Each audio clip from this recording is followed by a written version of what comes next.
아주 감사합니다. 감사합니다. 오늘 우리가 읽을 하나님의 말씀 보도록 하겠습니다. 마태복음 13장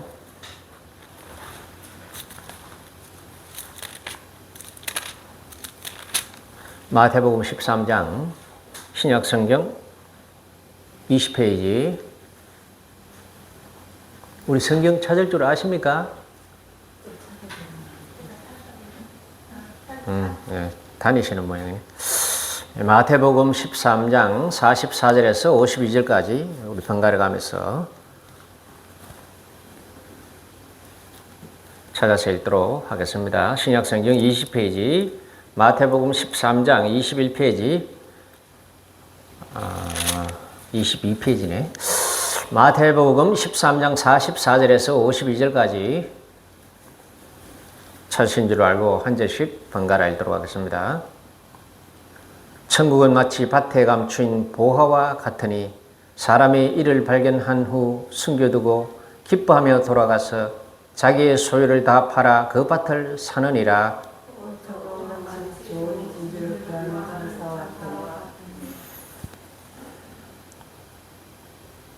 다 읽었어요?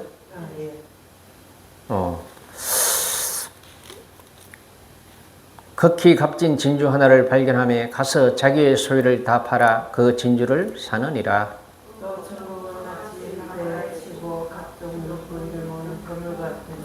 그물에 가득함에 물가로 끌어내고 앉아서 좋은 것은 그릇에 담고 못된 것은 내버리느니라.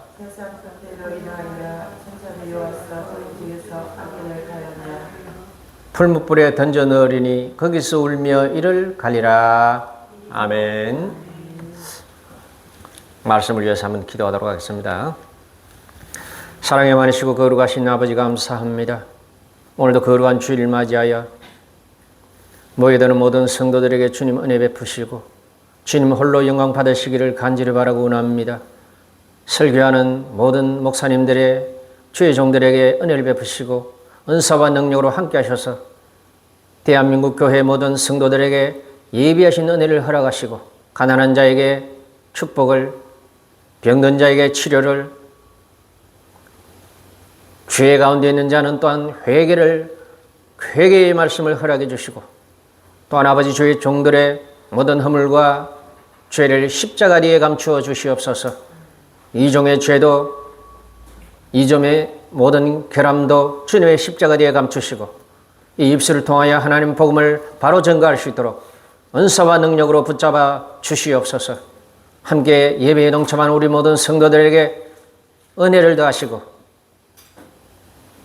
저들의 영이 되살아나며 저들의 죄가 또한 회개 연회가 있으며 저들의 아버지 하나님 병이 치료되고 저들의 가난에 축복의 길이 열리는 그런 복된 시간 되게 하옵소서. 모든 것 믿사옵고 예수님의 이름으로 기도하옵나이다. 아멘. 여러분 또한 한 주간 동안 잘 지내시는 줄로 압니다. 우리 또 가족 가운데 일부는 저번주에 서울에 있는 국립중앙박물관 가서 여러 가지 지난 세계 역사에 관련된 유물들을 구경하고 왔습니다.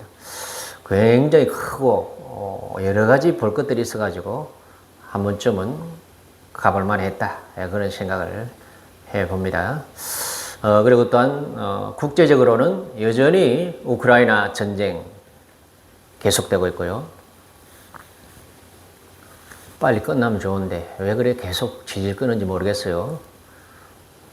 그대로 전쟁이 끝나면 푸틴 대통령은 권력을 내려놓아야 할 그런 정치적 위기를 맞을 수도 있고 또 우크라이나 쪽에서는 국토를 일부 뺏겼는데 이대로 정전을 하면은 또 그것도 또 받아들이지 못하고 또 그 대통령이 또 실각할 가능성이 있으니까 이러지도 저러지도 못하고 계속 지금 그렇게 큰 좋은 결과가 없으면서도 계속 전쟁이 계속되고 있습니다.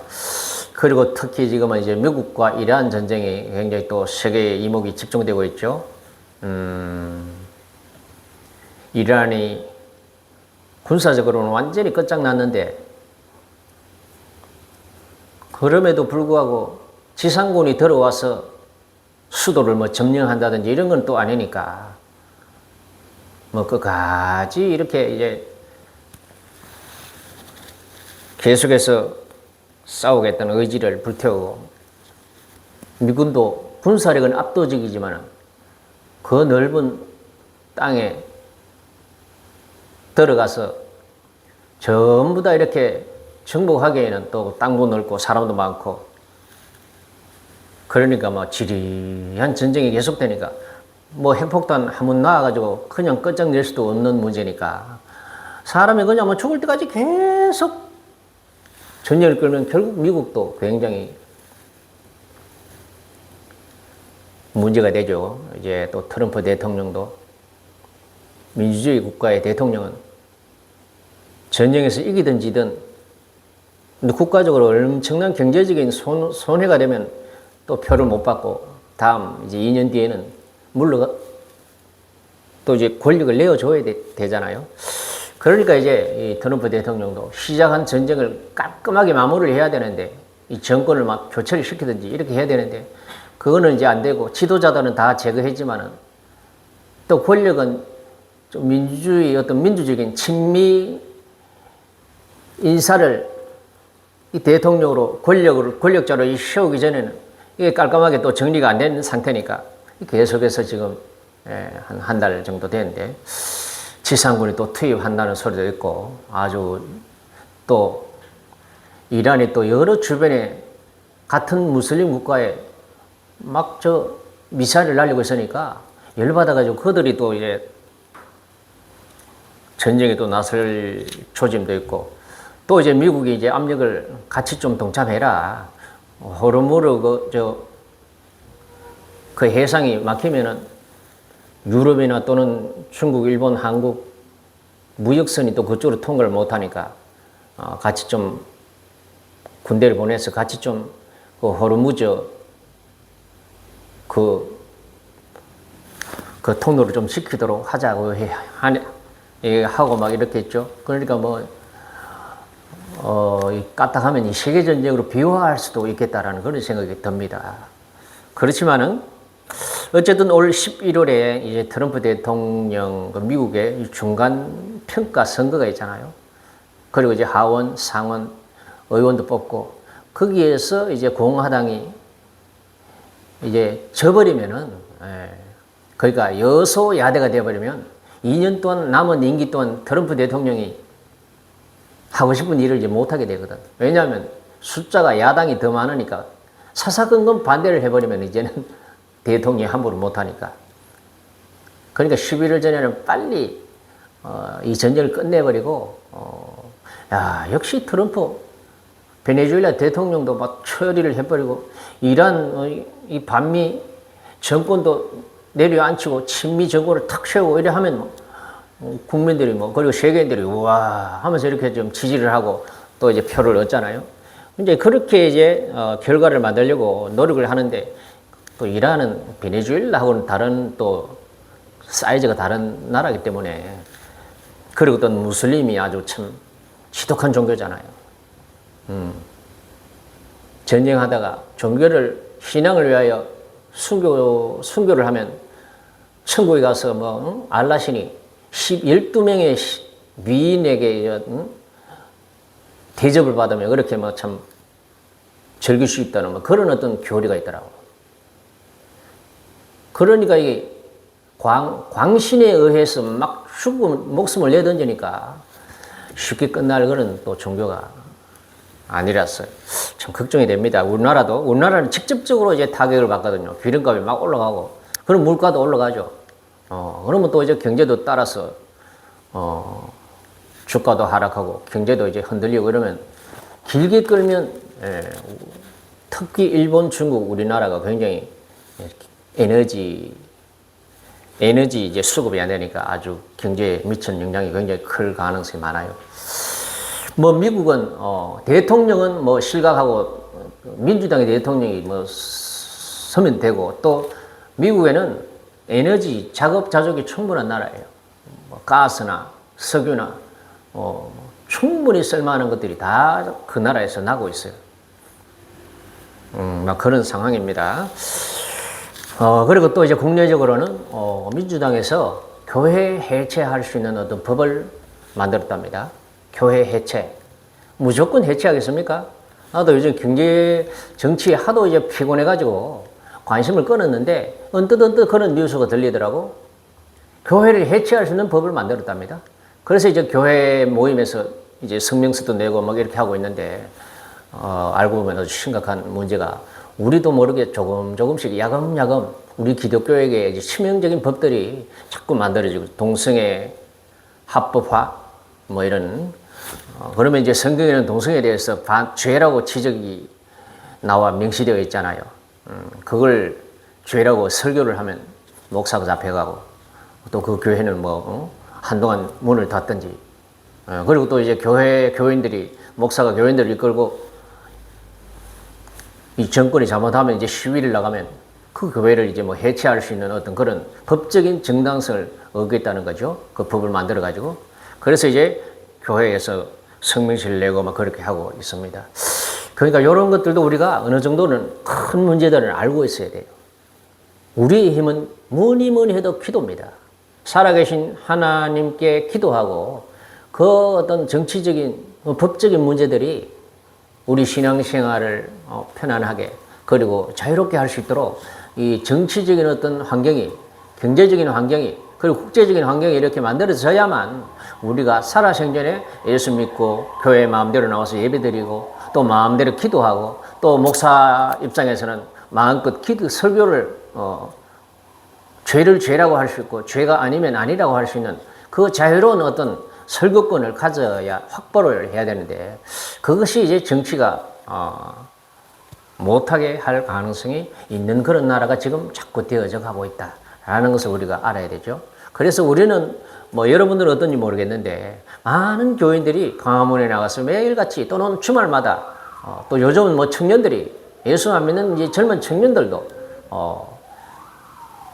윤석열 대통령을 다시 의계인 윤 돌아와야 된다라는 그리고 이제 부정선거 이런 문제를 가지고 청년들이 많이 2030 청년들이 많이 나와서 그렇게 매주 주말마다 주말 시위를 하고 있는 것 같습니다. 아무튼 그렇게 하시고, 비록 우리가 작은 교회, 또 내 살기도 바쁜데 그런데 무슨 신경을 써야 되나 그런 마음을 가질 수도 있지만, 우리가 기독교인으로서 내가 기도한다면은 기도할 때마다 이 나라와 민족을 위해서 기도를 해야 됩니다. 아무튼 그런 대외적인 간단한 시사 문제를 말씀을 드렸습니다. 오늘 우리가 본문 말씀을 가지고 오늘 우리가 설교할 설교의 내용은 제목은 천국 소유하기입니다. 천국 소유하기. 여러분들은 지금 무엇을 소유하고 있습니까? 어떤 보물을 소유하고 있습니까? 나는 50평 아파트 한 채 있어. 나는 그것만으로 충분해. 그것도 보물이죠. 아주 집 없는 사람도 있는데 집 한 채 있는 것이 얼마나 좋습니까? 내 자식들이 나는 잘 되고 건강해서 나는 그것만으로도 만족합니다. 맞아요. 자식들이 보물입니다. 부모 세대에게는 자식들이 계급장이에요. 동창 모임이나 친구 모임에 가면 내 자식에 대한 그 이야기가 계급장이에요. 계급장. 자식들이 내놓을 만한 어떤 그런 직장이나 또는 결혼이나 이런 게 안 돼가 있으면은 부끄럽고 또 말도 못하고 그렇습니다. 근데 자식이 다 잘 되고 공부 잘하고 취직 잘 되고 결혼 잘하고 이렇게 해가 있으면 얼마나 그게 또 보물입니까? 내가 내 자식을 이리저리 마음대로 통제하고 무슨 재산처럼 그렇게 하는 건 아니지만, 그럼에도 불구하고 각자 자식들이 자기 나름의 길을 가는 게 이 부모한테는 완전히 보물인 거죠. 아무것도 해주지 않아도 그저 마음이 푸근하고 느긋하잖아요. 그래서 자식도 보물입니다. 천국. 그러나 우리 예수 믿는 사람에게는 뭐니 해도 우리의 하나님께서 우리에게 주시기를 원하는 것은 천국이에요. 천국. 여러분, 천국을 여러분들의 마음에 소유하고 계십니까? 예수님을 믿고 거듭난 분이라면 예, 장차 갈 천국도 나의 것이겠지만 지금 이 땅에 살면서도 하나님께서 내게는 천국을 허락하셨습니다. 비록 생활은 빠듯하고 이런저런 염려와 걱정거리는 있지만 나는 믿음으로 말미암아 천국을 미리 맛보고 있습니다. 미리 즐기고 있습니다. 내 속에는 천국이 있습니다. 라고 이렇게 고백할 줄 알아야 돼요. 할렐루야. 그래서 오늘 이 천국에 대해서 천국 소유하기 제목을 가지고 오늘 마태복음 13장 44절에서 52절까지 천국에 대한 비유에 대한 이야기를 살펴보면서 우리가 천국을 어떻게 소유할 것인가에 대해서 살펴보도록 하겠습니다. 1992년 영국의 한 농부가 살고 있었습니다. 이 농부는 에릭 로스라는 사람인데요. 어느 날 밭에서 잃어버린 망치를 찾으려고 친구에게 금속 탐지기를 빌려 밭을 샅샅이 훑었습니다. 그러나 망치는 보이지 않았고 대신 탐지기가 요란하게 울리는 곳이 있었습니다. 그래서 이 사람이 땅을 파보니 그곳에는 아주 놀라운 물건이 나왔어요. 그야말로 보물입니다. 로마 시대의 금화, 은화, 장신구 등 14,865개의 유물이 쏟아져 나왔습니다. 영국 정부는 그 보물의 가치를 인정하여서 당시 175만 달러, 현재 가치로 우리나라 돈으로 수백억 원을 농부에게 보상금으로 지급했습니다. 로또보다 수백 배 더 많은 그런 보물을 발견한 것입니다. 그러나 오늘 성경에도 한 농부가 나오죠. 네. 어느 날 농부가 밭을 갈고 있었어요. 밭을 갈고 있었는데 쟁기에 뭔가 쿵 하고 부딪히는 거예요.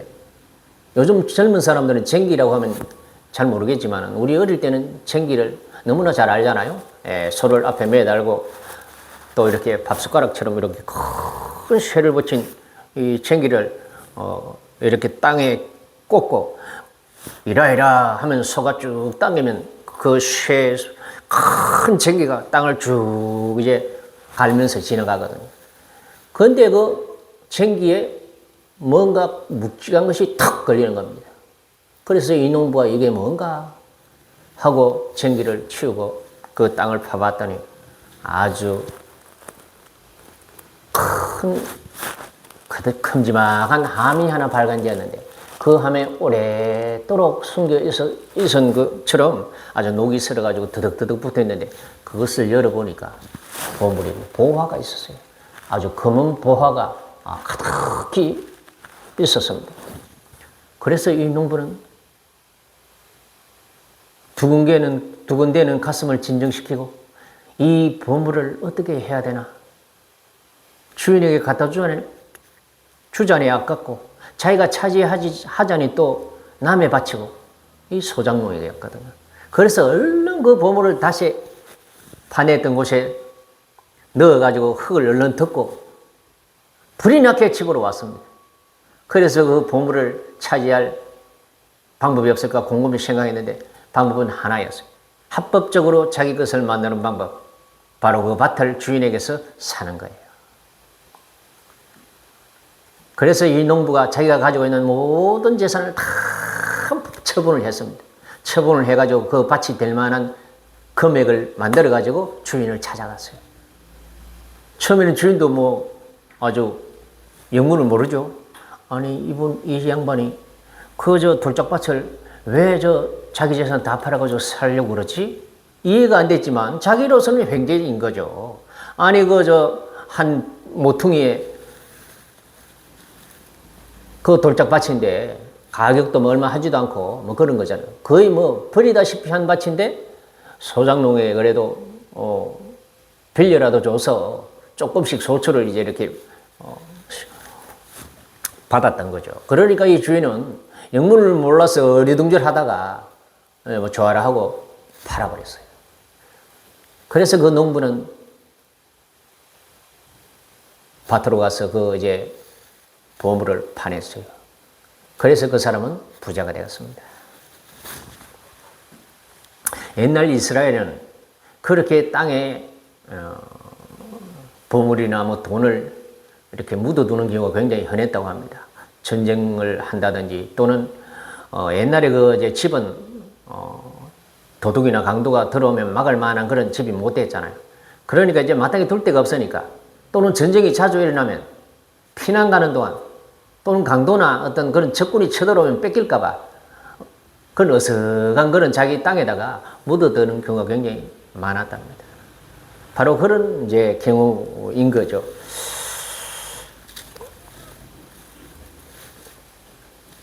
보물은 모든 소유보다 귀하였고 가치가 있었기에 농부는 자기 모든 소유를 포기하는 것이 전혀 아깝지 않았습니다. 밭을 가는 농부는 세상을 살아가는, 그래서 이 이제 비유 중에 밭을 가는 농부는 세상에 살아가는 모든 사람을 의미합니다. 이 이제 이야기는 예수님 앞에 앉아있는 군중들에게 이야기한 이야기거든요. 천국을 가르치기 위해서 예수님이 쉽게 풀이하기 위해서 이야기를 한 겁니다. 그래서 그 이야기 중에 농부는 세상을 살아가는 모든 사람들을 의미합니다. 그리고 보화는 천국을 의미합니다. 많은 사람들에게 우연히 천국 소식을 듣게 됩니다. 저와 여러분들은 어땠습니까? 천국을 소유하기 위하여 노력한 적이 있습니까? 복음을 들으려고 애를 쓴 적이 있습니까? 사람들 중에는 그런 분들도 계셔요. 정말로 진리가 무엇인지, 구원이 어디에 있는지, 정말로 어떤 깨달아야 할 만한 도가 있는지 아주 종교를 섭렵하고 책을 읽고 그리고 여러 종교를 가져보고 세계 여행을 해보고 그러는 사람들이 있어요. 그러나 대부분 저와 여러분들은 이 농부처럼 우연히 천국에 대한 소식을 듣게 된 경우입니다. 자기가 전혀 의도하지 않았는데 믿는 부모의 자녀로 태어나고 보니 교인이었고 친구 따라 나오기도 하고 길을 가다가 전도하는 분을 통하여 듣고 재미삼아 또는 호기심에 또는 간곡한 부탁에 거절하지 못해 교회를 나오기도 합니다. 그러다가 예배 중에 설교 말씀을 듣다가 천국 이야기를 듣게 되고 자꾸 듣다 보면 믿음이 생겨 신앙생활을 본격적으로 하게 되는 거죠. 점점 신앙에 눈이 열리고 믿음이 커져서 그래서 이제 천국을 믿게 되고 천국을 자기의 소유처럼 그렇게 가슴에 안고 그렇게 살아가는 경우가 대부분입니다. 그런데 여기에서 예수님께서 강조하고 하시는 것은 어느 부분이냐면 그 농부가 우연히 발견된 그 보석함을, 그 보물함을 차지하기 위하여 자기의 모든 것을 팔았다는 거예요. 그 보물함을 소유하기 위해서는 자기의 모든 재산을 처분해서 그 보물을 사야만 했다라는 것이에요. 이 부분에서 저와 여러분들이 받을 수 있는 교훈은 뭡니까? 우리가 받은 천국, 주님께서 생명 바쳐서 우리에게 주기를 원하시는 그 천국은 우리의 모든 것을 양보하고 우리의 모든 것을 희생해서라도 우리의 모든 것을 잃어서라도 반드시 우리가 소유해야만 하는 그런 충분한 가치가 있다. 그렇게 예수님께서는 가르치고 계십니다. 점점 신앙의 눈이 열려 믿음이 커져갈수록 일상의 희생, 양보해야 할 일이 점점 많아집니다. 그리고 갈등이 시작되죠. 우리가 처음에는 예수 믿을 때는 그렇게 큰 갈등이 없어요. 처음에 예수를 믿고 성령을 경험하고 교회 나가면 많은 사람들이 반가워하고 참 알아주고 하니까 얼마나 기분이 좋고 즐거운지 몰라요. 그런데 이제 신앙생활 자꾸 이제 연수가 쌓여가다 보면 이제는 뭐 주일학교 교사하기도 하고 집사하기도 하고 권사하기도 하고 뭐 그렇게 하잖아요. 그리고 세례도 받고 그렇게 하다 보면 점점 이제 마음에 갈등이 생기거든요.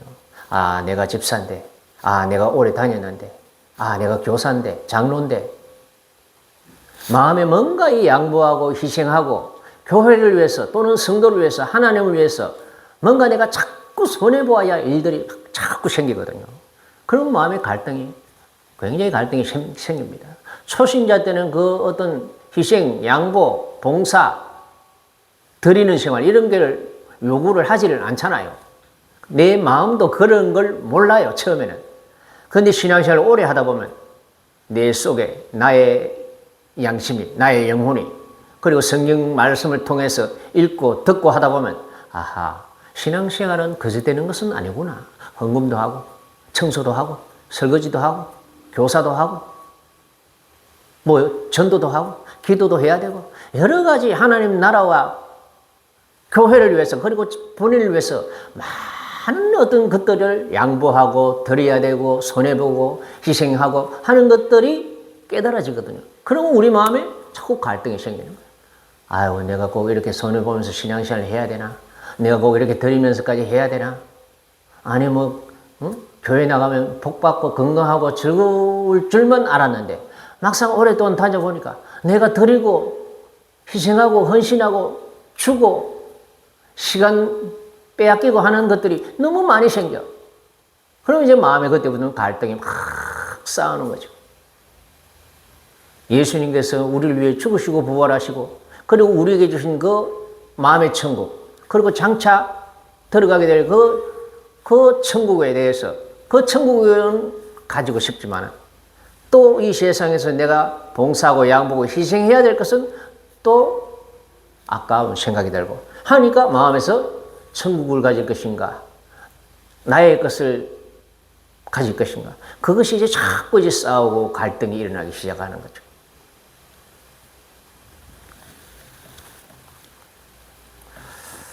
천국은 모든 것 심지어 생명까지 포기해야 할 정도로 붙잡아야 하는 영원한 가치가 있는 것이라고 예수님께서는 여기에서 강조하시는 거예요.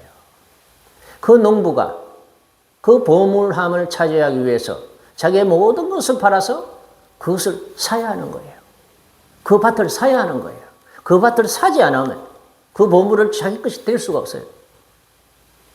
주인의 밭에서 나온 그 보물함은 주인에게 줘야만 되잖아요. 그러나 그 소장농이 자기 재산을 다 팔아서 그 밭을 샀을 때 그 보물도 자기 것이 된 것입니다. 처럼 우리가 신앙생활을 하면서 하나님께서 내게 주신 보물 같은 이 믿음, 그 믿음과 함께 하나님께서 주시기로 작정된 그 천국을 우리가 온전히 이 땅에서 미리 누리고 장차 누리기 위해서는 내 마음을 힘들게 하고 갈등을 일으키게 하는 그런 어떤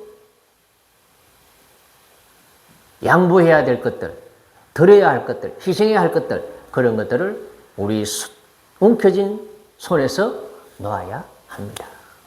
할렐루야. 그래야만 우리가 이 천국을 미리 당겨서 누릴 수가 있어요. 성경에서 말하는 천국은 우리가 죽어서 가는 그 천국만을 의미하는 것은 아니거든요. 이 땅에서, 일상에서, 지금, 여기에서 우리가 누리는 천국도 있는 거예요. 천국은 꼭 공간적으로 분리된 죽음의 저 세계에만 있는 건 아닙니다. 지금 여기에 내 마음을 하나님 앞에서 또 나의 신앙 양심을 따라서 그것을 놓아버리는 만큼 그 천국은 내 속으로 들어오는 거예요. 주일날 내가 적어도 15분 전에는 가서 기도 좀 하고 또 일주일 동안 내 삶을 좀 돌아보고 그렇게 예배드리고 설교 말씀을 들어야 되겠다. 그런데 그게 이제 갈등이 심하잖아요. 10분만 더 자야 되겠어. 11시 전에 땡 하기 전에만 들어가면 되잖아. 이런 마음에 막 갈등이 일어나는 거죠. 그런데 그 갈등에서 내가 나의 편한 것을 택했을 때는 그만큼 우리의 누려야 할 천국을 빼앗기는 거예요. 좀 더 자자. 좀 더 졸자. 11시까지만 가면 되지 응? 설교 시작할 때까지만 가면 되잖아. 그래 또 11조 월급을 받았는데 생활비를 받았는데 목사님은 또 이 장로들은 또 오랫동안 하신 분들은 헌금도 드리고 11조 헌금도 드리고 하던데 꼭 이걸 드려야 돼? 아까워 죽겠는데 이런 마음의 갈등들이 자꾸 생기잖아요. 그래서 모른 척하고 그냥 안 드려요. 그러면 그 안 드리는 만큼 내 마음은 천국을 뺏기는 겁니다. 신앙생활을 하면서도 늘 찝찝하고 불편하고 마음이 어둡고 기도해도 기도도 잘 안 되고 설교를 들어도 설교가 잘 마음에 뭔가 이 감동도 없고 늘 찜찜한 마음으로 신앙생활을 하게 되는 거예요. 그것이 뭐예요? 하나님께서는 우리들에게 천국을 온전히 주셨는데 그런 사소한 것들을 우리가 놓아버리지 못할 때 우리는 천국을 지금 누리지를 못하는 겁니다. 하나님께서는 너는 살아생전에 그래도 10 정도의 신앙 천국은 누릴 것이다 이렇게 하시는데도 한 10분 15분은 가기 싫어서 그렇게 천천히 와. 또 다들 이렇게 참 드리는 헌금 자꾸 드려야 된다는 어떤 양심의 소리를 자꾸 막아버리고 아유 뭐 교회 다른 사람 잘하고 교회 잘 굴러가는데 굳이 내까지 뭐 이렇게 자꾸 이제 자기 어떤 자기 인간적인 소리에 그렇게 굴복을 해버렸을 때는 그것만큼 마음이 천국을 빼앗기는 거예요. 평화와 기쁨과 어떤 은혜가 임하지를 않아요. 이것은 어떤 헌금을 드리라라고 하는 어떤 압력 넣는 것이 절대로 아니에요. 우리 성도들이 신앙생활을 하면서 이 땅에서 누려야 하는 천국의 그 평화와 그 기쁨과 그리고 하나님이 갚아주시는 그 축복을 그것만큼 누리라는 그런 것을 가르치는 거예요. 오늘 이 보화의 농부의 이 보화 비유를 통해서 예수님께서 강조하는 것이 그것입니다. 모든 것을 모든 것을 희생하지 않고는 그 보물 상자를 그 천국을 소유할 수 없는 것이다. 저도 이런 설교를 준비하면서 많은 생각을 해봅니다. 과연 내가 천국을 정말로 내 마음속에 누리고 있나?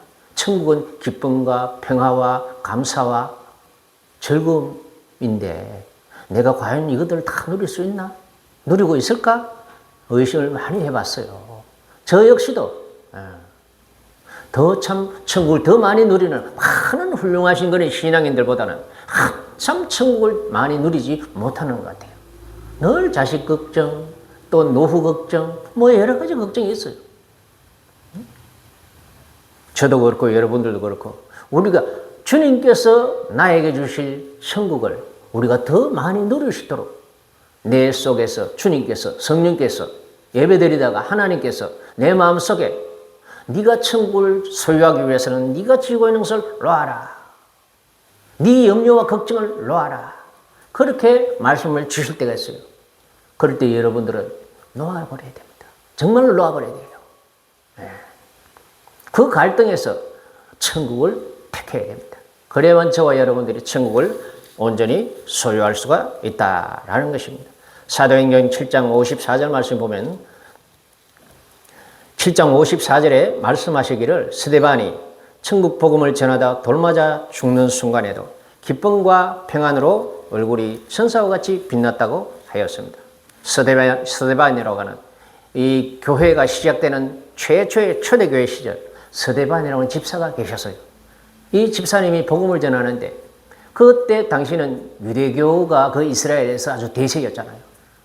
그 어느 날 갑자기 예수님이 죽고 부활하시는데 예수라고 하는 청년이 부활했다고 그 부활했다는 복음을 막 전하고 다니니까 유대교에서는 아니 하나님 한 분을 믿는데 왜 예수라고 하는 청년이 부활했다고 하면서 그분을 주라고 자꾸 전도를 하니까 유대교에서는 아주 그것을 이단이라고 봤거든요. 그러니까 스데반을 유대교 교인들이 모여가지고 전부 다 돌로 때려 죽이는 거예요.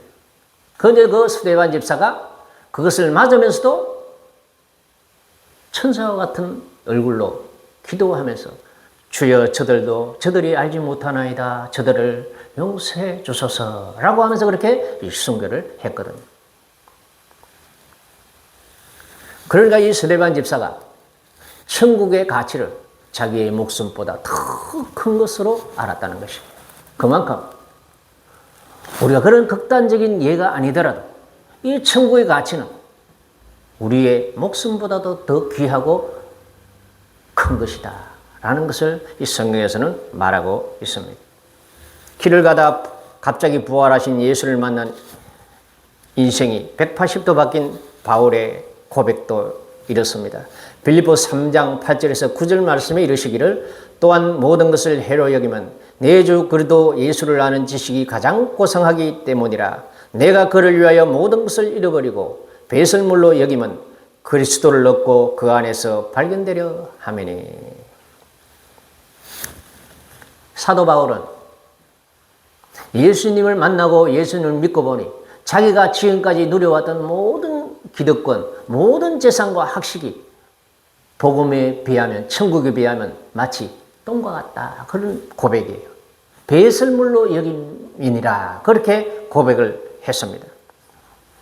모든 것을 잃어버리고 배설물로 여기면, 똥같이 여기면 그리스도를 얻고 그 안에서 발견되려 함이라.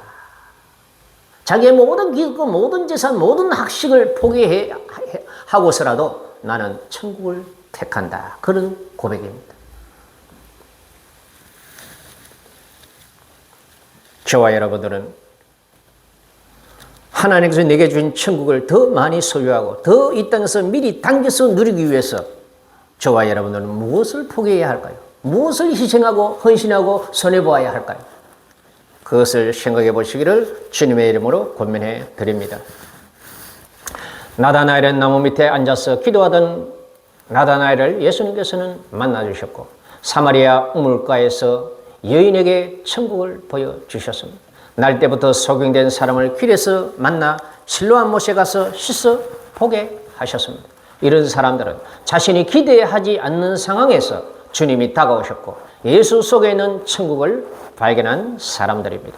그들은 자신들의 모든 것을 포기하고 주님을 믿고 따르기 시작했습니다.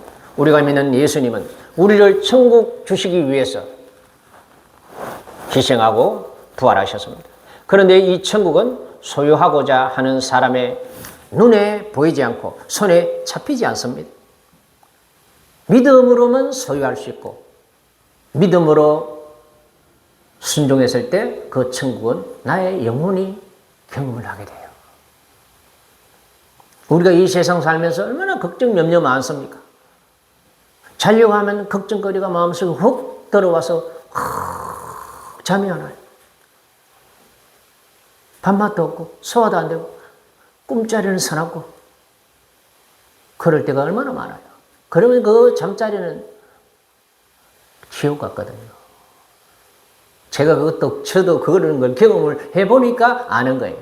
에? 자려고 하는데 아주 무서운 걱정이 훅 들어오면 그 잠자리가 잠자리가 아니라 가시방석이잖아요.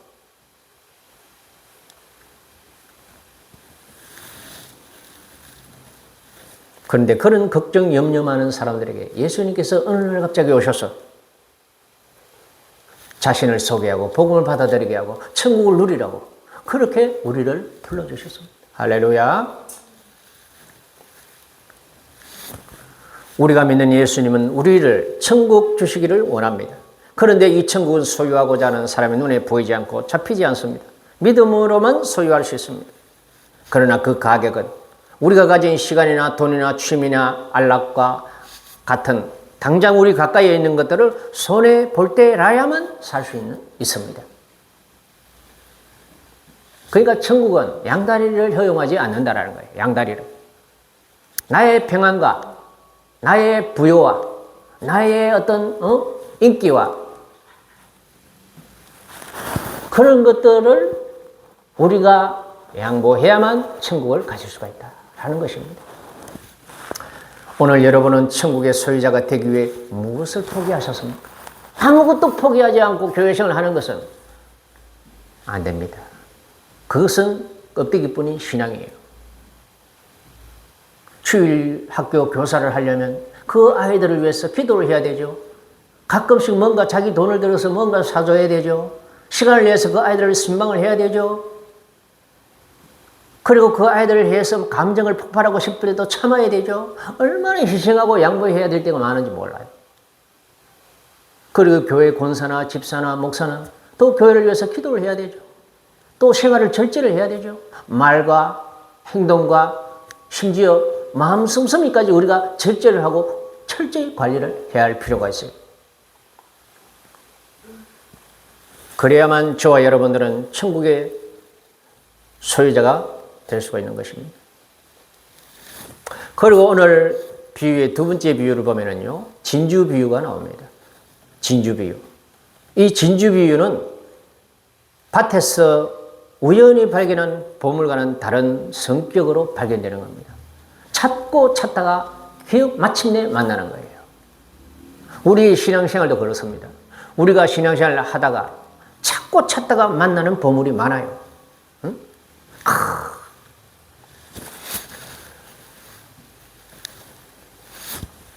오늘 이제 이 성경 진주 비유에 보면은요, 더 좋은 진주를 구하는 상인이 한 명 있었습니다. 이 사람이 좋은 진주를 찾기 위하여 사방으로 수소문하며 찾으러 다녔습니다. 그러다가 마침내 이거다 하며 귀한 진주를 발견했습니다.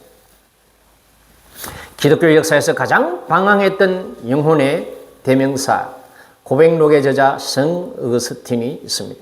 이 어거스틴은 젊은 시절 진리를 찾아 헤맨 사람입니다. 마니교라고 하는 그런 종교에 심취해서 좀 심취했습니다. 그리고 또한 철학을 통해서 진리를 발견하기 위하여 또 신스콜라주의에 아주 심취했다고 합니다. 그러다가 성적으로 문란한 생활을 하였으며 사생아까지 낳기까지 하였습니다. 그러던 어느 날 그 어거스틴이 침대에 누워있는데 창밖에서 아이들의 노래소리가 들려왔습니다. 들어서 읽으라 들어서 읽으라 라고 하는 아이들의 그 동요소리가 귀에 자꾸 들려오는 거예요. 그래서 어거스틴이 자다가 벌떡 일어나가지고 자기도 모르게 앞에 있는 성경책을 집어들었다고 해요. 펼쳐서 읽었는데 이 말씀입니다. 로마서 13장 13절에서 14절. 낮에와 같이 단정히 행하고 방탕하거나 술 취하지 말며 음란하거나 호색하지 말며 다투거나 시기하지 말고 오직 주 예수 그리스도로 옷 입고 정욕을 위하여 육신의 일을 도모하지 말라. 어거스틴은 이 말씀에 마음이 찔렸고 회개하여 밤낮으로 자기를 위하여 기도하는 어머니가 믿는 예수님을 믿었습니다. 그리고 다음으로는 사도행전 8장에 나오는 순례자 에디오피아의 내시가 있습니다. 이 에디오피아 내시는 여왕의 국고를 관리하는 재무 담당자였어요. 그리고 이 에디오피아에서 예루살렘까지 3,000km라고 합니다.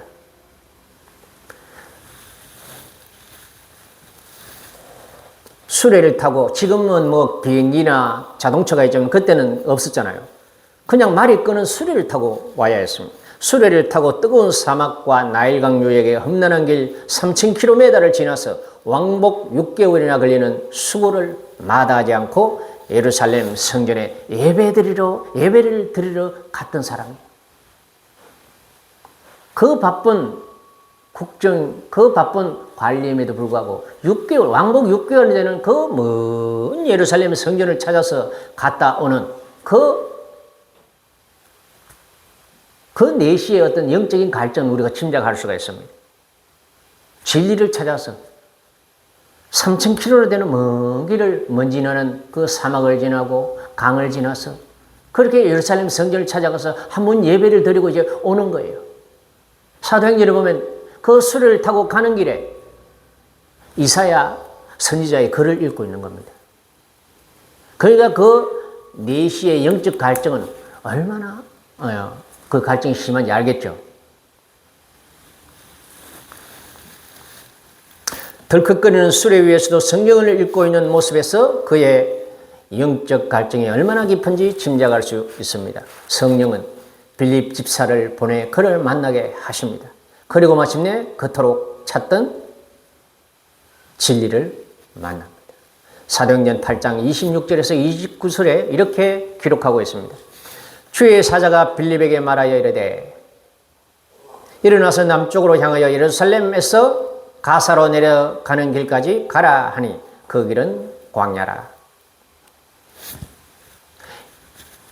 일어나가서 보니 에디오피아 사람 곧 에디오피아 여왕 간다게의 모든 국고를 맡은 관리인 내시가 예배하러 예루살렘에 왔다가 돌아가는데 수레를 타고 선지자 이사야의 글을 읽더라. 성령이 빌립들어 이르시되 이 수레로 가까이 나가라 하시거늘. 이렇게 많은 사람들이 첫 번째 우연히 발견되는 천국과 달리 두 번째는 찾고 찾다가 진리를 마침내 하나님 은혜로 만나는 경우가 있다는 것이에요. 사람들이 종교와는 전혀 상관없이 사는 것 같지만 알고 보면 모든 진리를 찾는 중인지도 모릅니다. 성공을 위해 모든 것을 겁니다. 그곳이 천국이 아닐까라는 무의식 중에 갈망이 있을지도 모르겠습니다.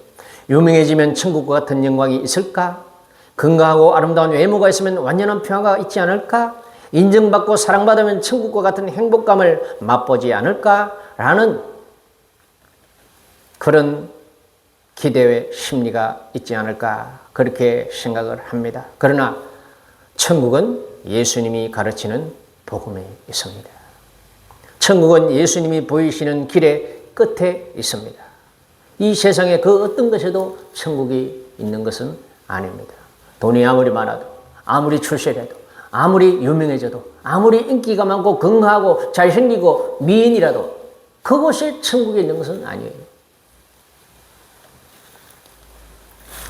천국은 완벽한 평화, 완벽한 기쁨, 완벽한 만족이 있는 그런 행복이 있는 곳이에요. 그것은 예수님만 주실 수 있는 거예요. 예수님이 곧 천국이에요. 여러분 믿습니까? 밭을 갈다가 우연히 부화를 발견한 농부와 좋은 진주를 찾아 두루 헤매다가 마침내 찾은 진주 수집가의 공통점은 천국을 소유하기 위하여 자신의 모든 것을 포기했다는 것입니다. 그 진주 수집가가 좋은 진주를 찾아서 사방으로 다니다가 마침내 좋은 진주를 만났어요. 그런데 가치가 어마어마해. 그래서 그 상인은 가지고 있는 모든 보물, 보석을 다 팔아서 그 진주 하나를 샀다고 합니다. 공통점이 바로 이거예요. 농부는 자기의 모든 재산을 다 팔아 보물을 샀어요. 밭을 샀어요. 그리고 이 진주 매매상은 자기의 모든 소유를 다 팔아 그 진주를 샀다고 했어요. 그 진주나 보화는 천국을 말하는 거예요. 천국을 의미하는 거예요. 우리에게 천국을 선물하기 위해 자신의 보좌와 육신의 생명과 체면, 명예, 자존심 모두를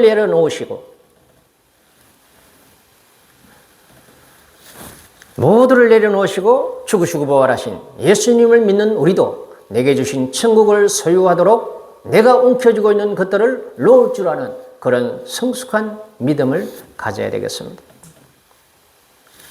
맨날 이제 역사적으로 서양 교회의 어떤 위인이나 또는 어떤 서구 어떤 그런 훌륭한 사람을 소개했지만 오늘은 우리나라의 훌륭한 신앙인 한 사람을 소개하겠습니다.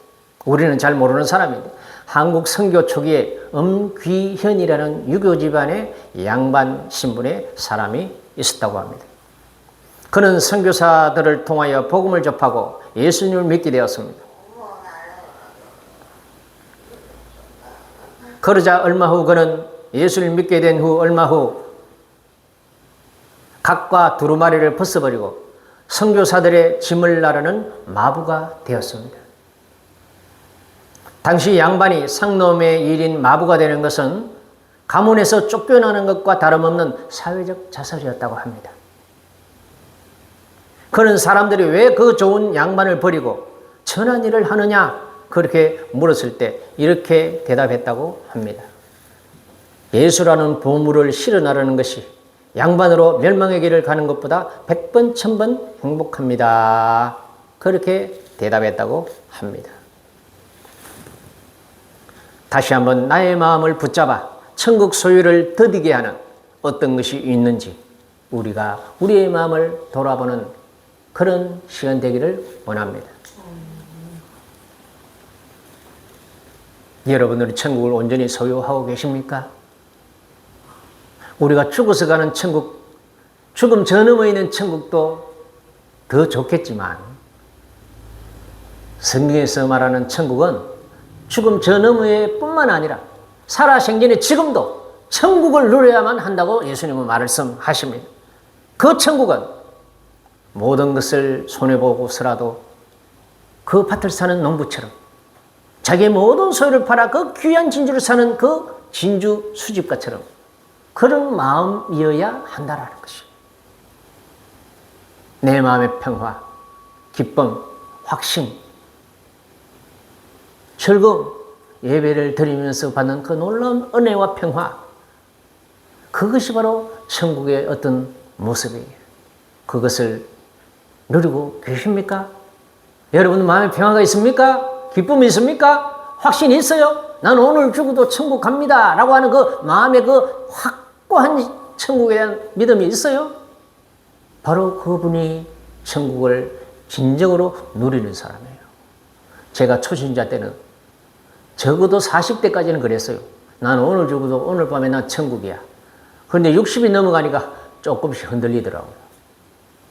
나이가 먹을수록 더 죄에 대한 감각이 예민해지고 수치심이 좀 없어져요. 나이를 먹을수록. 청년 때는 얼마나 정의감이 투철했어요. 예수 믿고 젊으니까 얼마나 막 믿음으로 살려고 얼마나 노력했는지 몰라요. 금식하고 기도 올라가고 전도하고 기도도 막 철야하고. 그런데 나이를 차츰 먹을수록 기도하는 시간이라든지 전도라든지 금식 철야 이런 게 없어졌어요. 그러다 보니까 마음에 뭔가 신앙적인 흔들림이 있어요. 내가 정말로 죽으면 천국 갈까? 살짝 그런 의심이 파고드는 걸 저도 느껴요. 여러분들은 어떻습니까? 여러분들은 젊을 때처럼, 처음 믿을 때처럼, 처음 기도 많이 할 때처럼 나는 오늘 죽어도 천국이야. 그런 확실한 믿음이 있어요? 그게 우리가 나이 들면서 점점 나태해지고 천국을 위하여 내가 손해봐야 되는 것들을 손해보지 않으려고 하는 마음이 파고드니까 그런 천국의 확신이 적어지는 거예요. 사랑하는 우리 가족, 우리 성도 여러분. 여러분들의 마음의 천국을 위해서 그리고 장차 우리 죽음 저 너머에 기다리고 있는 저 놀라운 세계 천국을 위하여 지금 내가 무엇을 손해보고 포기하고 양보하고 헌신하겠습니까? 가만히 생각해서 결단해보는 그런 여러분 되기를 주의 이름으로 권면드립니다. 찬양 하나 하도록 하겠습니다.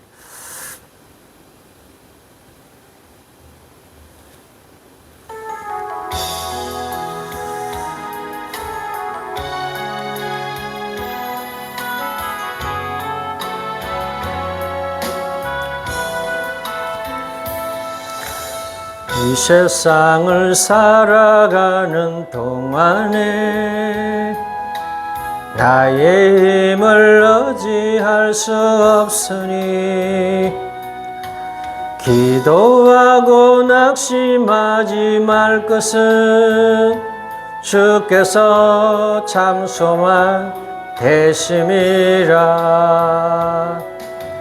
주의 길을 걸어가는 동안에 세상에 거두지할 수 없으니 감사하고 낙심하지 말 것은 주께서 참 기쁨이 되심이라. 하나님의 꿈이 나의 비전이 되고 예수님의 성품이 나의 인격이 되고 성령님의 권능이 나의 능력이 되길 원하고 바라고 기도합니다.